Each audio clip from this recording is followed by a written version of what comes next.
दर्शकबिनहरु तपाईहरुलाई हाम्रो YouTube च्यानलमा स्वागत गर्दछु। म निशान चिलवाल। यहाँहरुले हाम्रो क्यामेराको लेन्सहरुमा देख्न सक्नुहुन्छ केही अनुहारहरु। उहाँहरु चाहिँ आज माइती घरमा आउनु भएको छ। उहाँहरुको परिचय र उहाँहरु किन आउनु भयो हामी उहाँहरुकै आवाजबाट सुन्छौं है त। पहिला यता छेउदेखि तपाईको परिचय दिदै जानुस् न। नमस्ते, म एल्सा तामाङ। अलि चर्को स्वरले बोलिदिनुस्। नमस्ते, म एल्सा तामाङ। म यता लाजुपाट बस्छु, लाजुपाटबाट आएको। अब हाम्रो के अरे हाम्रो तेसुलिङ्गीहरूलाई धेरै समस्या छ। अब अब रुम भाडादेखि राहतदेखि धेरै समस्या भएको कारणले आज चाहिँ हामी यो माइती घरमा उसमा आएको छौँ। तपाईको परिचय दिनुस्। नमस्ते, म बिन्दु केसी। म चाहिँ न्यु बजार बस्छु। अनि हामीलाई चाहिँ के अरे घरवालाहरूले अब घरधनीले के अरे घर भाडा छोडिदिएको छैन। अनि त्यसको सँगसँगै सरकारहरूले हामी जस्तो के अरे व्यक्तिलाई चाहिँ रातहरू पनि कुनै अब के अरे व्यवस्था गर्नुभएको छ। त्यसले गर्दा यहाँ आन्दोलनमा सहभागी हुनुको लागि आएको छु। तपाईको?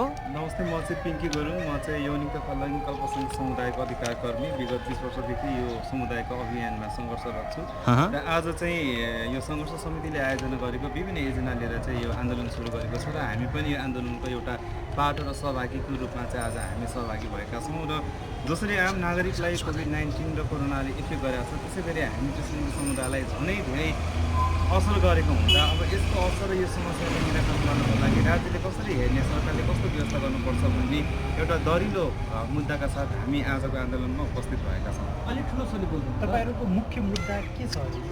मुख्य मुद्दा भनेको अब जस्तो गरी यहाँनिर घर भाडाको कुराहरू उठाइरहेको छ। अब सरकारले चाहिँ 3 महिनाको भाडा छुट गरिदिने भन्ने खालको कुराहरू छ। तर पनि अब हामी जस्तो त्यसलिङ्ग समुदायको लागि पहिले नै तपाईँको काठमाडौँमा 3000 पर्ने कोटा छ भने 6000 पर्ने छ भने 10,000 रेट चार्ज गरिरहेको अवस्थामा अहिले लकडाउनको सिचुएसनमा हाम्रो साथीहरूको कमाइ गर्ने एउटा कुनै पनि पेसा रहेन। जुन पेसा उहाँहरूले अप्नाउनु भएको थियो जस्तो खालको डेली वर्क बेस र जो तपाईँको यो कमर्सियल सेक्स वर्कमा इन्भल्भ हुनुभएको थियो त्यो टोटली बन्द भएको अवस्थामा उहाँहरूको अब बिहान खाए बेलुका के खाउँ, बेलुका खाए बिहान के खाउँ र आफ्नो जिन्दगी कसरी गुजारा गर्ने, आफ्नो जीवन कसरी बाँच्ने होइन त्यो एउटा परिबन्धमाथि एउटा परिवेशमा निकै नै दोसारको जिन्दगी बाँच्नुपर्ने बाध्यता भइरहेको छ। र सरकारले जति पनि एउटा राहतको एउटा प्याकेजको एउटा व्यवस्था गराएको छ त्यसमा चाहिँ तेसुलिङ्गी समुदायहरूले पर्याप्त मात्रामा त्यो राहतको प्याकेज पुगिरहेको अवस्थाहरू छैन र वडा कार्यालयले वितरण गर्दाखेरि अहिलेसम्म हामीले जम्मा 5 केजी मात्रै राहत दिएको छ। त्यो 5 केजी राहतले 3 महिना 4 महिना बित्न लागिसक्यो, त्यति पुग्दैन र हरेक दिन घरपिटीले घर भाडा बिहान कोठामा घर भाडा माग्न आउँछ। हामीसँग अब काम गर्ने केही एउटा अवस्था रहेन, हाम्रो आय आर्जन छैन र पनि त्यो सरकारले लागू गरेको 3 महिनाको भाडाको छुटलाई एउटा सरकारले त्यो एउटा सम्बोधन गरिसकेको अवस्थामा पनि हरेक दिन घरपिटीले तपाईँको घर भाडा मागिएर आइरहँदाखेरि प्रत्येक नेपालभरि रहेका यौनिक तथा लैङ्गिक अल्पसङ्ख्यक समुदायले चाहिँ मसँग गुनासो गरिरहनु भएको छ कि सधैँभरि घरपिटीले घर भाडा माग्नुहुन्छ। अब हामी कहाँबाट ल्याएर दिउँ, के गरेर गरौँ, पिङ्की म्याडम, पिङ्की मम्मी भनेर गुनासो गर्नुहुन्छ। यो एकदमै समस्या रहेको छ। जसरी सरकारले सहज ढङ्गबाट सम्बोधन गर्यो त्यति नै यो कार्यान्वयनको पक्षमा एकदमै गाह्रो रह्यो र सरकारले राहतको प्याकेज ल्याउँदाखेरि हामी जस्तो समुदायलाई लागि विशेष प्याकेजको व्यवस्था गर्नुपर्छ भन्ने हाम्रो माग छ। किनभने हाम्रो नागरिकता हुँदैन, नागरिकता भए पनि एपियरेन्स र जेन्डर आइडेन्टिटी र नागरिकताको पहिचान फरक हुने गर्दछ र जो वडा कार्यालयका वडा अध्यक्षज्यूहरू सदस्यज्यूहरू यो विषयवस्तुमा संवेदनशील र जानकार हुनुहुन्न त्यो एरियामा त्यो क्षेत्रमा हाम्रो जस्तो समुदायलाई राहत वितरणबाट टोटल्ली बहिष्कार गरेको अवस्थाहरू छ र त्यो कारणले गर्दाखेरि पनि सरकारले छुट्टै एउटा राहतको प्याकेज ल्याउनुपर्ने अवस्थाहरू रह्यो र अहिलेसम्म लकडाउन सुरु भएदेखि अहिलेसम्म हाम्रो समुदायहरू यो विभिन्न सामाजिक पारिवारिक आर्थिक समस्याको कारणले गर्दाखेरि तपाईँको 4 जनाले आत्महत्या गरिसके र 2 जनाले सुसाइड एटेम्प गरेको अवस्थाहरू छ र यो अझै बढ्ने क्रममा छ। सम्पूर्ण समुदायका साथीहरूले म्यासेन्जरमा व्यक्तिगत फोनमा चाहिँ मलाई सन्देश पठाउनुहुन्छ कि यो समस्याले गर्दाखेरि बाँच्न गाह्रो भयो, हामी कसरी बाँच्ने भन्ने खालको कुराहरू गरिरहेको छ र राज्यले नीति तथा कार्यक्रमको पनि लिएर आयो, सम्बोधन पनि गर्यो। त्यसमा हाम्रो समुदायलाई सम्बोधन गर्न सकेन। सरकारबाट राष्ट्रिय बजेटको भाषण पनि आयो, त्यसमा तेसुलिङ्गी समुदायको लागि स्पेल आउट गरेर के भन्छ सम्बोधन गर्न सकिरहेको अवस्थाहरू छैन होइन। त्यो हुनाले अब यो समुदायलाई लकडाउनले जसरी भनौँ न सामाजिक अवस्थामा पारिवारिक आर्थिक अवस्थामा निकै नै एउटा समस्या निम्ताएको छ त्यसको निराकरण गर्नको लागि संस्थागत रूपबाट हामीले मात्रै काम गरेर भएन। यो एउटा समाजको पनि जिम्मेवारी हो, एउटा सामाजिक उत्तरदायित्वको रूपमा समाजमा रहेका सम्पूर्ण नागरिकले यसको जिम्मेवारी बोध गर्नुपर्छ र राज्य र सरकारले यसको झन् गहन भूमिका निर्वाह गर्नुपर्छ भन्ने एजेन्डाका साथ हामी आएका छौँ र भर्खरै मात्रै हिजो अस्ति मात्रै के भन्छ राज्य व्यवस्था तथा सुशासन समितिले नागरिकता विधेयक पनि पारित गरेको छ। त्यो विधेयक पारित गरिरहँदाखेरि हामी जस्तो त्यसलिङ्गे समुदायको पहिचानको अधिकारलाई नै त्यसले कुण्ठित पारेको अवस्था रह्यो। त्यसमा के उल्लेख गरेको छ भने हामीले आफ्नो पहिचानको अधिकार प्राप्त गर्नको लागि, नागरिकता प्राप्त गर्नको लागि सेक्स चेन्ज अपरेसन गर्नुपर्ने र मेडिकल सिफारिस ल्याउनु पर्ने प्रावधान राखिएको छ। त्यो चाहिँ एकदमै हाम्रो लागि हानिकारक छ। अन्तर्राष्ट्रिय क्षेत्रमा यो कहीँ पनि यस्ता लागुहरू छैन र नेपालमा लिङ्ग परिवर्तन गर्नको लागि कानुनी प्रावधान पनि छैन, मेडिकल एक्सपर्टिजहरू छैन। सबै तेस्रो लिङ्गीहरूले 20 लाख खर्च गरेर लिङ्ग परिवर्तन गर्न सक्दैन र अधिकारबाट, पहिचानको अधिकारबाट वञ्चित भएको, नागरिकता नपाएका हाम्रो समुदायलाई यो प्रावधानले थप धेरै समस्यामा निम्ताएको छ। हाम्रो जिन्दगी अबको भविष्यमा कस्तो हुने भन्ने खालको अन्यलको अवस्था रह्यो र विश्वभरि नै तपाईँको एउटा हाम्रो जस्तो समुदायलाई पहिचानको अधिकार दिँदाखेरि सेल्फ डिटर्मिनेसन सो आत्मनिर्णयको आधारमा र सो घोषणाको आधारमा नागरिकता प्रदान गरेको अवस्था र अभ्यास रहिरहँदाखेरि जसरी एउटा भनौँ संविधानले सम्बोधन गरेको छ कि पहिचान, आफ्नो पहिचान बहुमतको नागरिकता राज्यले उपलब्ध गराउनुपर्छ भन्ने खालको त्यो संविधानको विपरीत पनि यो कानुनहरू आयो। हाम्रो मानव अधिकारको विपरीत पनि यो कानुनहरू आयो र जसरी नेपालले अन्तर्राष्ट्रिय क्षेत्रमा जुन एउटा सन्धि र महासन्धिमा हस्ताक्षर गराएको छ युपिआरमा, त्यहाँनिर नेपालको पहिचानको अधिकारमा नेपालले सपोर्ट गरेर सिग्नेचर गरेको त्यसको अगेन्स्टमा पनि आयो भन्दाखेरि नेपालले गरेको संविधानको जारी र जुन खालको एउटा कार्यपालनाको ठ्याक्क उल्लङ्घन गरेको हुँदा यो टोटल्ली मानव अधिकारको विरुद्धमा छ भन्ने खालको उद्देश्य लिएर हामीले यो एजेन्डालाई सहित नै यो संयुक्त सङ्घर्ष आन्दोलनमा यो एजेन्डा पनि एउटा थप हो भन्ने हिसाबले उठाएर आइरहेका छौँ र हाम्रो अधिकारको मुद्दाहरू हामीले मात्रै उठाएर पर्याप्त भएन। यो हाम्रो अधिकारको मुद्दाहरू सम्पूर्ण नागरिकको अधिकारको मुद्दाको रूपमा स्थापित गर्नुपर्छ र अरूले पनि बोल्नुपर्छ भन्ने एजेन्डासहित हामी आज संयुक्त यो आन्दोलनको एउटा समितिमा सहभागी भएर विभिन्न एजेन्डासँग हामी आइरहेका छौँ। भनेपछि यो सरकारले ल्याएको यो नागरिक विधेयकको विषयमा तपाईँले लिङ्ग परिवर्तन गरिसकेपछि मात्र नागरिकता पाउने हुनुभयो नि त? हजुर हजुर। यो भनेपछि तपाईँहरूबाट सम्भव छैन।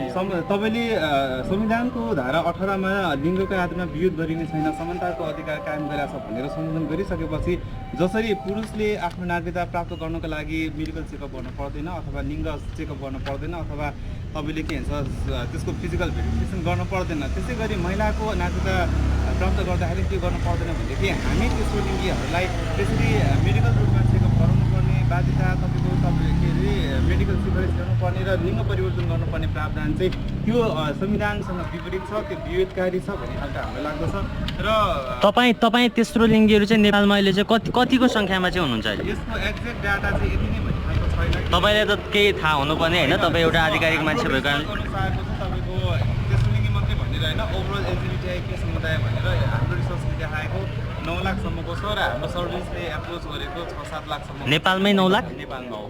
तर इन्टरनेसनल प्र्याक्टिस अनुसार चाहिँ होल पपुलेसनको तपाईँको 80-10% चाहिँ यो समुदाय हुन्छ भन्ने खालको कुरा वैज्ञानिक तथ्यको रूपमा चाहिँ यसलाई लिने गरिन्छ। नेपाल हेरी बाहिर अरू देशहरूमा चाहिँ कस्तो छ? तेस्रो लिङ्गीले नेपाल हेरी बाहिर अरू देशहरूमा चाहिँ कस्तो व्यवस्था छ नागरिकताको? साउथ एसियन कन्ट्रीमा नेपाल प्रगतिशील छ। साउथ एसियन कन्ट्रीभरि नै एलजिबिटिआईको मुद्दालाई नेपालले लिड गरिरहेको अवस्थाहरू रह्यो र तपाईँको युरोपियन कन्ट्रीतिर विभिन्न खालको प्रावधानहरू बनिसकेका छ। सेम सेक्स म्यारेज लिगलाइजको अवस्थाहरू रह्यो। तपाईँले सुन्न भयो होला विभिन्न अस्ट्रेलियामा जनमत सङ्ग्रहबाट तपाईँको सेम सेक्स म्यारेज लिगलाइज भइसकेको अवस्थाहरू छ। विभिन्न युरोपियन कन्ट्रीतिर भइरहेको छ र ग्लोबल्ली एलजिबिटिआईको मुद्दा चाहिँ प्रगतिशील रूपमा अगाडि बढिरहेको छ र नेपाल सरकारलाई अन्तर्राष्ट्रिय क्षेत्रबाट पनि यो अधिकार स्थापित गर्नको लागि दबाब चाहिँ दिनै रहेको अवस्थाहरू रह्यो। त्यो कारणले गर्दाखेरि नेपाल सरकारले विभिन्न खालका शर्तहरूमा अन्तर्राष्ट्रिय यो सन्धि र महासन्धिमा सिग्नेचर गरिसकेको अवस्था भइरहँदाखेरि तपाईँको देवानी तथा फौजदारी ऐन पनि आयो। त्यसमा विवाहको हकमा महिला र पुरुषलाई मात्रै गर्न सक्ने भनेको छ। त्यो एउटा भनौँ संविधान विपरीत ऐन आयो। त्यसै गरी नागरिकता विधेयक पनि संविधान र मानव अधिकार र तपाईँको युपिआरमा जसरी नेपाल सरकारले सिग्नेचर गरेको छ त्यसको अगेन्स्टमा त्यो कार्यान्वयन हुँदै आइरहेको अवस्थाहरू छ। त्यो कारणले गर्दाखेरि हामीले आफ्नो अधिकार स्थापित गर्नको लागि सरकार कति उत्तरदायित्व छ, राज्यले कसरी संवेदनशील ढङ्गबाट यो मुद्दालाई हेर्छ र हेरिरहेको छ भन्ने कुरा चाहिँ हामी एकदमै चासो दिएर आइरहेका छौँ। तपाईँहरू आज चाहिँ विशेष गरी भाडालाई लिएर भाडा चाहिँ खारेज होस्, भाडा महँगो भयो भन्ने हिसाबले आउनुभयो सडकमा होइन? तपाईँहरूलाई अहिले बजारमा त निकै एमसिसीको पनि एउटा कुराहरू तातिरहेको छ नि, एमसिसीको बारेमा केही थाहा छ तपाईँलाई? एमसिसी यो अब यसको देशभरि तपाईँको दुई तहको के हुन्छ, दुई पक्षको के भन्छ विचार र विमर्शहरू आइरहेको छ। त्यसलाई मैले बुझिरहँदाखेरि एमसिसी हामीले लिँदाखेरि चाहिँ यो राष्ट्रको हितमा छ र एउटाले राष्ट्रको अहितमा छ भन्ने कुराहरू छ। र मैले आफ्नो व्यक्तिगत एनालाइसिस गरिरहँदाखेरि अब त्यो एमसिसीको बारेमा चाहिँ भनौँ न अब कस्तो एमसिसी राम्रो कि नराम्रो तपाईँलाई कस्तो लाग्छ? अब यसको मैले पुरा केही बुझ्नु भएको छ भने भन्नु, छैन भने मलाई थाहा छैन भन्दा हुन्छ। एमसिसीको बारेमा हैन। अच्छा, तपाईँलाई? हामीले चाहिँ मेरो एउटा विचार चाहिँ के छ भने एमसिसीलाई हामीले सिग्नेचर गरिसकेपछि त्यसलाई रिभाइज गर्ने, त्यसको एमेन्डमेन्ट गर्ने अधिकारहरू, त्यसको संशोधनको अधिकार नेपाल सरकार र नेपाललाई छ भने त्यो गर्दा राम्रो होला। त्यहाँको विभिन्न शर्तहरू छ, मैले पुरै शर्तहरू पढ्न पाएको छैन। राष्ट्र हितमा हुने शर्तहरू छ भने हामीलाई स्वीकार्य हुन्छ र राष्ट्रको हितमा हुने छैन भनेदेखि सम्पूर्ण नेपाल नागरिकलाई अस्वीकार्य नै। तपाईँलाई केही थाहा छ एमसिसीको बारेमा? भन्नुहोस् के थाहा छ? एमसिसीको बारेमा अब त्यति धेरै त गरेको छैन, जस्ट न्युजहरूमा सुनेको छु होइन। तपाईँहरू पनि एउटा नेपालको नागरिक भएको हिसाबले गर्दा तपाईँहरू पनि एमसिसीको बारेमा केही सजग हुनुपर्ने, तपाईँहरूले पनि केही थाहा हुनुपर्ने होइन? हजुर त्यही त अब के अरे एमसिसीको बारेमा मान्छे अब के अरे थोरै अब त्यो के अरे हाम्रो राष्ट्र र अर्को राष्ट्रले होइन अब के अरे एकअर्का बिच लडाइँ गर्दा त्यसले गर्दा चाहिँ अब के अरे हामी नेपाली भएर हामी चाहिँ नेपालमै बस्न पाउनुपर्छ विभिन्न अधिकार मैले चाहिँ बुझेको थिएँ। तपाईँले के बुझ्नु भएको छ? केही पनि बुझ्नु भएको छैन तपाईँले? तपाईँको हातमा देखिरहेको छ बेरोजगारलाई भत्ताको व्यवस्था गर भन्ने पनि देखिएको छ कि यो सम्भव छ नेपालमा? नेपालमा अब यो बेरोजगारको अब हुन त सकारात्मक पक्षबाट हेर्दाखेरि यो राम्रो सुनिन्छ होइन, तर नेपालमा धेरै नै बेरोजगारीहरू छन् र नेपाल देश आफ्नो एउटा अविकसित र अलिकति गरिब हुनुको यसलाई चाहिँ यो एजेन्डालाई चाहिँ सरकारले कसरी हुन सक्छ भन्ने कुरा सरकारको लागि पनि चुनौतीपूर्ण रह्यो र यसको लागि राज्य र नेपाल नागरिक नै जिम्मेवार हुनुपर्छ भन्ने चाहिँ मलाई लाग्दछ। आफूले आफ्नो राज्यको नागरिक भइसकेपछि आफ्नो जिम्मेवारी र उत्तरदायित्व के हो भन्ने कुरा भन्नु भएन र आफ्नो स्वनिर्भर हुने विभिन्न कारणले बेरोजगार हुन सक्छ र त्यो कारण छ भनेदेखि राज्यले पनि बेरोजगार भत्ता दिनसम्म प्रावधान रह्यो भने त्यो दुई पक्षलाई राम्रो हुन्छ। तपाईँहरू आज माइती घरमा आज सम्भवतः पहिलो दिन होला होइन तपाईँहरू आउनुभएको? होइन, हामी विभिन्न कार्यक्रम आज यो लकडाउनको पिरियड पछि चाहिँ आज पहिलो पटक होला होइन? लकडाउन होइन सँगसँगै हामी अस्ति नै के भन्छ यतापट्टि तपाईँको दोस्रो पटक? दोस्रो पटक। हस्, तपाईँहरूको माग चाहिँ सरकारले सुनेन भने चाहिँ भोलिका दिनहरूमा चाहिँ तपाईँ कसरी अगाडि बढ्नुहुन्छ? के छ तपाईँहरूको आगामी योजना? अनि हाम्रो योजना चाहिँ आफ्नो अधिकारको मुद्दाहरूलाई सशक्त ढङ्गबाट उठान गर्ने हो र हामी विभिन्न राष्ट्रिय अन्तर्राष्ट्रिय फोरमहरूमा यो अधिकारको मुद्दाहरू उठान गर्छौँ र एलजिबिटिआई क्यू राइट चाहिँ तपाईँको यो नेपालसँग मात्रै सम्बन्धित रहेन, यो विश्वको के भन्छ चासोको कुराहरू रह्यो र विभिन्न विश्वको मुलुकहरूले यो अधिकारलाई स्थापित गरिसकेको छ र यो नेपालको दायित्व पनि हो। भोलिका दिनहरूमा चाहिँ तपाईँ कसरी अगाडि बढ्नुहुन्छ भन्ने मेरो प्रश्न। भइसकेको मुद्दालाई नेपाल सरकारले यसलाई नजरअन्दाज गर्न अथवा अस्वीकार गर्न सक्दैन। हामीले के भन्छ आफ्नो सामुदायिक संस्थाको तर्फबाट सरकारलाई दबाब दिने कार्यक्रमहरू हामीले गरिरहन्छौँ र राष्ट्रिय अन्तर्राष्ट्रिय क्षेत्रबाट पनि। तपाईँले केही समय पहिला मैले सोद्धा भन्नुभयो तपाईँहरूको सङ्ख्या 9 लाख छ नेपालमा भन्नुभयो, तर तपाईँहरूको त एकदमै कम सङ्ख्या देखियो नि होइन आज माइती घरमा? होइन, यो यस्तो छ तपाईँको हिडन पपुलेसन हो, मार्जिनलाइज कम्युनिटी हो, जसरी तपाईँहरू यसरी खुला ढङ्गले लाउन सक्नुहुन्छ त्यो समाजमा अझै पनि यो समुदाय खुला पाउन सकेको अवस्थाहरू छैन। त्यसमा विभिन्न सामाजिक र तपाईँको के भन्छ पक्षहरू छन् होइन। त्यो कारणले गर्दाखेरि सङ्ख्या जति छ त्यो सबै पूर्ण रूपमा खुलेर आउन सक्दैन। यो समस्या नेपालको मात्रै होइन, विश्वभरि सम्पूर्ण समुदायहरू सम्पूर्ण चाहिँ खुल्ला रूपमा खुलेर आउन सकिरहेको अवस्था त स्टिल अहिले पनि तपाईँको युरोपियन कन्ट्रीतिर पनि छैन। हस्, तपाईँको भनाइहरू राखिदिनु भयो। तपाईँहरू सबैलाई एकमुष्ट रूपमा हामी सबैको तर्फबाट धन्यवाद दिन चाहन्छु।